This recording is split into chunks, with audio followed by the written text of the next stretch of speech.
안녕하십니까. 예, 반갑습니다. 오늘도 정치빈입니다. 또 2주 동안 또 재밌었던 일 한번 또 그 중에서도 제가 다루고 싶었던 주제, 정치 주제를 한번 또 제가 선정해 봤는데요. 뭐 일단 본론으로 넘어가죠. 사실 제가 이 방송을 하면서 다뤄보고 싶었던 좀 정치 소재가 여러 개가 있었습니다. 뭐 제가 전에도 말씀을 드렸지만 뭐 단순히 그러니까 뭐 현안만 짚는 거 뭐 이런 것만은 하고 싶지 않다. 그러면서 좀 더 들어가는 디테일하면서 재밌는 얘기도 많이 좀 해보고 싶어서 이 방송을 시작했죠.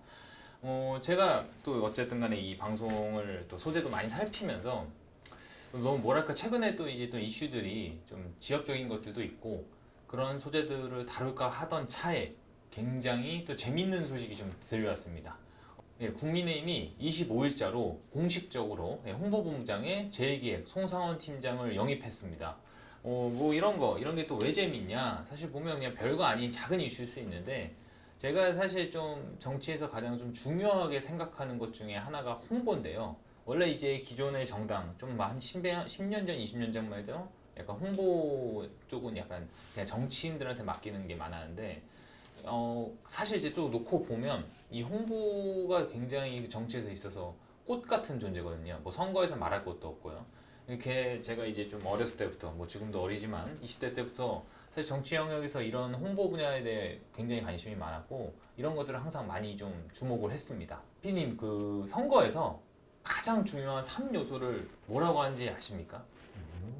그러니까 사실 보면 이제 구도 인물 공약을 뽑는데요. 그러니까 이제 개인적으로는 뭐 할 수 있는 것들이 아니죠. 구도 인물 공약. 물론 이제 인물적 영역이 있으니까 그러긴 한데 일개 후보가 선거판에서 그러니까 평범한 후보가 뭔가를 보여주기 어려운 곳인데 더 약간 세부적으로 들어가다 보면 뭐 조직, 자금 이런 게 들어가고 제가 말씀드렸던 홍보 분야를 굉장히 중요하게 생각을 합니다. 실질적으로 홍보 분야에 따라서 뭐 어떤 전문가들은 1, 2%의 득표도 더 차를 만들 수 있다고 하죠. 뭐 아시겠지만 선거판에서 1, 2% 차는 엄청난 차이기 때문에 이게 소위 말하는 접전에서는 굉장히 큰 작용을 한다. 이렇게 보시면 되는 겁니다. 이제 이 정치권에서 홍보 전문가에게 구체적으로 좀 본격적으로 나왔던 거는 2012년도에 조동원 씨가 당시 그 한나라당을 새누리당으로 바꾸면서 보수의 색깔이었던 약간 파란색에서 뭐 하늘색이기도 하지만 그런 것들을 이제 좌파의 색깔인 빨간색을 가져다 쓰면서 당을 완전히 변화시키거든요. 지금이야 뭐 국민의힘이 빨간색이니까 익숙하겠지만 이게 정말 당시에는 엄청 파격적이었던 행보였습니다.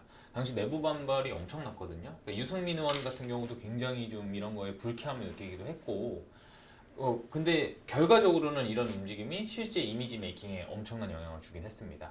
그러니까 보면은 사실 이제 생각을 해보면 한국에서 약간 이제 민주 세력, 뭐 진보 계열에서도 그런 지금은 많이 없어졌지만 레드 컴플렉스 때문에 빨간색을 당 명에, 그러니까 당에다가 넣고 이런 것들을 하는 것들이 굉장히 어렵고 부담스러웠는데 당시 이제 보수 정당이었던 그 한나라당이 이제 새누리당으로 바뀌면서 경제 이슈가 굉장히 컸는데 당시에 그런 것들을 본인들도 이제 진보의 색깔, 진보 것들을 뺏을 수 있는 중요한 위치에 쓸 수 있는 것들이 많았기 때문에 결국에는 이런 것들이 박근혜 후보가 당시 나름 안정적으로 이길 수 있는 승리의 발판을 마련했다 이런 평이 굉장히 많았는데요.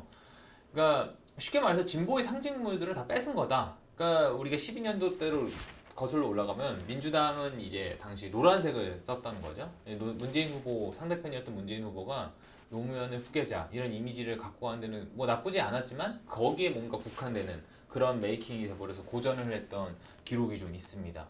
실제 그래서 약간 이제 광화문 광장에서도 빨간색, 노란색 이렇게 붙는 장면을 보면 그런 것들이 굉장히 좀그 뭐랄까 사람들의 각인되는 게 많았던 거죠. 조동원 씨 방금 얘기가 나왔는데 이분이 왜 제가 이렇게 언급을 했냐? 뭐 아시는 분은 아시겠지만 이제 에이스 침대 카피라든지 이런 것들을 맡아서 나름 그 홍보 분야에서는 굉장히 유명한 분이죠. 어쨌든 이 분이 한나라당을 맡고 나서부터는 한국 정치에서도 홍보적인 측면에서 세련됨이 굉장히 나타나기 시작했다. 그러니까 뭐 지금도 그렇지만 정치하면 약간 그 구식이고 뭔가 뒤처지는 느낌이 있지 않습니까? 뭔가 항상 나중에. 그러니까 뭐 예를 들면 유튜브 같은 시장도 정치가 들어오기 시작하면은 굉장히 그런 것들이 좀 뭐랄까 구식적이고 뒤처지는 느낌이 들기도 하는데 어쨌든 그 홍보의 분야에 있어서도 그냥 약간 기존의 정치인들이 그게 그렇게 크게 중요하다 생각을 많이 안 했었어요. 이제 그러다가 이제 아까 말씀드렸던 2012년도를 기점으로 해서 전문가의 영역으로 인정을 받기 시작했고, 그러면서 상대당이었던 민주당도 뭐 우리나라 최고의 홍보 전문가로 뽑히는 손혜원 씨를 영입하게 되죠. 사실 뭐 손혜원 씨 같은 경우는 이제 그냥 비례를 주려고 데리고 온 것도 있었는데, 이제 이분이 그 20대 총선을 앞두고 15년 7월 달쯤 더불어민주당의 전신이었던 새정치민주연합의 홍보위원장으로 정치를 시작합니다.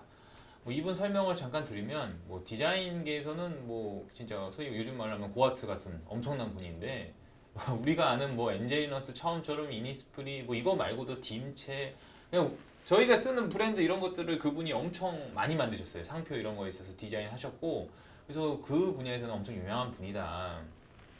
사실 제가 손혜원 씨를 에 대해서 좀 이렇게 각인됐던, 손혜원 씨에 대해서 좀 인지를 하게 했던 것들이 어떤 일이 있었냐면, 정확한 시기는 기억이 안 나는데, 손혜원 씨가 이제 민주당에 영입되고 나서 페북에 그런 거를 써요.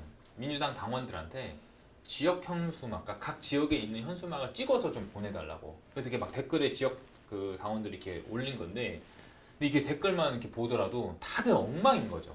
왜냐면 이렇게 막 안 좋은 현수막 중에 하나가, 그 정치 현수막 중에 하나가 막 글씨가 너무 많고, 그러니까 가독성이 떨어지고 규격도 다 제각각인 거야.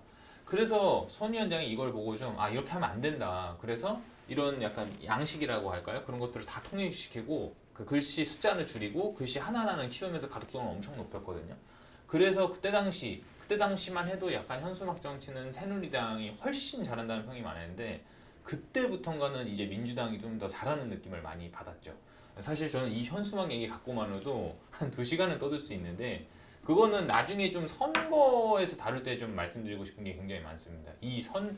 선거나 이런 이제 지역에서 그런 현수막 정치가 굉장히 중요한데, 뭐 그건 나중에 좀 다뤄보고요. 어쨌든 돌아와서 현 그 민주당 당명인 더불어민주당을 주도해서 만든 것도 손혜원 씨다. 이게 지금 사람들이 보면 별거 아닌 것 같지만, 더불어민주당 이게 벌써 이제 10년 가까이 된 정당인데, 지금 봐도 굉장히 좀 세련된 이미지가 있거든요. 컬러나 이런 거를. 그러니까 보면은, 그러니까 막 약간 여담일 다른 얘기일 수 있는데, 당시 그 민주당이 막 이렇게 행사 같은 거를 하면은 막 물건을 팔고 그랬어요. 그 더불어민주당의 그런 글자 갖고 뭐 더라고 써져 있는 것, 그러니까 글씨, 그러니까 그래서 뭐 컵이나 이런 것들을 만들고, 그러니까 더불어민주당을 형상화시키고 이런 것들이 굉장히 많았던 거죠. 이게 사실 외국에선 다 하는 거잖아요. 뭐 트럼프 봐도, 뭐 영국 노동당 봐도 이런 것들을 다 정당 행사에서 하는데, 어쨌든 그런 이제 홍보 전문가들이 들어오다 보니까 이런 것들도 가능했던 거 아닌가 싶은 게 있습니다. 제가 알기로는 지금은 좀 그런 것들이 없고, 없고요. 어쨌든 더불어도 세련된 파란색을 선택을 하면서 굉장히 좀 미국의 민주당 같은 이미지를 갖고 갔었죠. 굉장히 홍보로서는 최고의 선택이었다. 물론 뭐 새정치민주연합이 파란색을 쓰긴 했지만, 더불어민주당의 파란색은 더욱더 약간 더 진하고 뭔가 더 뭐랄까 안정감을 주는 느낌이 강했던 거죠. 제가 이제 홍보하면 항상 얘기하는 예 중에 하나가, 제가 이거 대학교 때 과제도 했었거든요. 여러분 혹시 12년도 대선 때 문재인 후보 포스터랑 박근혜 후보 포스터를 비교해 보면 딱 느낌이 오실 거예요. 왜 이게 당시 보면 누가 승자의 포스터인지를 볼 수 있는 건데, 이제 반면에 그러니까 12년도 때 문재인 후보, 17년도 때 문재인 후보의 포스터, 대선 포스터를 보면 이게 왜 중요한지가 느낌이 확 옵니다. 홍보 같은 게. 그러니까 17년도 거를 이제 보게 되면은 뭔가 이제 12년도에 비해서 굉장히 밝고 그러면서 좀 어수선하지 않은 느낌이 되는데, 그러니까 심플하게 말하면 나는 이미 대통령이다. 이 홍보 포스터에 다 담은 거죠. 물론 뭐 12년도도 뭐 이렇게 문재인 대통령 인상이 나쁘지는 않지만 뭔가 어두운 느낌도 있고, 이거는 여러분이 보시기만 해도 딱 알 수밖에 없는 거죠. 요즘은 좀 민주당이 그런 홍보 측면에서는 감히 예전만 못하다는 거는 좀 있기는 하거든요. 저 개인적으로는 이제 손혜원 씨가 이제 의원은 안 하시지만 계속 홍보 쪽만 맡아 주셨어도 더 좋아졌을 거다, 뭐 그런 것들이 보는 게 있는데, 그런 것들이 또 있다는 걸 말씀드리고, 자 이제 그러면서 이제 하나 더 사례를 말씀드리면, 안철수 의원의 그 대선 후보 포스터도 제가 빼놓을 수가 없는 부분인데, 그 2017년 대선 때 굉장히 이색적인 대선 포스터를 내놓았던 거 혹시 다들 기억하시는지 모르겠는데, 이거 딱 이렇게 말을 하시면 아실 거예요.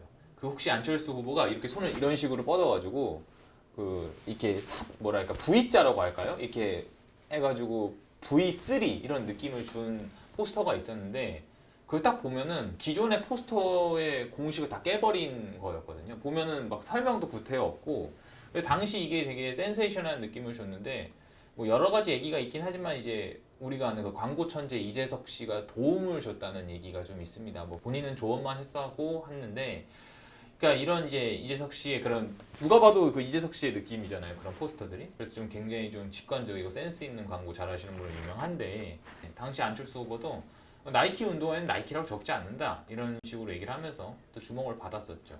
물론 이거 약간 호불호가 갈리긴 합니다. 여튼 이제 지금까지는 제가 실제 홍보 전문가들이 들어와서 뭐 간접적이로든 직접적으로든 들어와서 정치판에서 어떤 역할을 했는지 조금 말씀을 드렸는데요. 저는 이번에 송상훈 팀장이 어쨌든 국힘을 맡게 됐고 저도 이분한테 기대가 좀 큽니다. 이분도 그 올레 KT라는 그런 거를 만드신 분이고 나름 어쨌든 우리나라 굴지의 회사에서 인정을 받는 분이지 않습니까? 그렇기 때문에 저는 이제 국민의힘이 어떤 식으로 좀 홍보라든지 보여주기일 수 있지만 그런 것들이 바뀔 수 있을지에 대해서 좀 많은 분들이 두고 보시면 굉장히 재밌을 거다. 그러니까 그분들이 맡고 나서의 전과 후를 비교하면 굉장히 재밌는 포인트가 많은 거죠. 그러니까 가령 아마 시작은 거의 이런 거거든요. 여러분들 그런 이렇게 방송에서 보면 최고위원회 이런 게 회의할 때 보면 그 최고위원들 당대표 이렇게 앉아있고 뒤에 보면 이렇게 글씨 같은 게 붙잖아요. 이제 그런 것도 어쨌든 간에 사진이라든지 영상에서 굉장히 중요한데 이런 것들도 한번 보셔라. 그러면 왜 전문가가 필요하구나 이런 거를 당연히 알게 되실 겁니다. 저는 최근에 뭐 어쨌든 김기현 지도부가 이제 맡은 지 한 3개월쯤 됐죠. 3개월쯤 됐는데 좀 이렇게 워낙 다사다난했고 하지만 취임 이후 제일 잘한 선택을 꼽으라면 저는 송 팀장을 데리고 온 거라 이렇게 생각을 하거든요. 그러니까 정치인이 원래 온다라는 기존의 정치인이 홍보팀장을 만든다는 얘기가 좀 많았는데 그런 분들이 아니라 진짜 실력자들이 들어와서 어떠한 변화를 갖고 있지 좀 기대가 됩니다. 뭐 어느 정도 아까 말씀드렸던 것처럼 전문가들의 실력은 이미 증명이 된 거니까요. 자, 이렇듯 오늘은 좀 이렇게 정치에서 홍보, 광고, 디자인 이런 것들 맞는 중요성을 좀 다뤄봤는데요. 여러분들도 이런 점을 보시면서 정치를 본다면 좀 더 재미를 찾을 수 있고 유익한 점도 굉장히 많을 거고요. 다음 시간에도 또 정치빈을 찾아뵙겠습니다. 날씨가 굉장히 더운데 더위 조심하시고 다음에 뵙겠습니다. 감사합니다.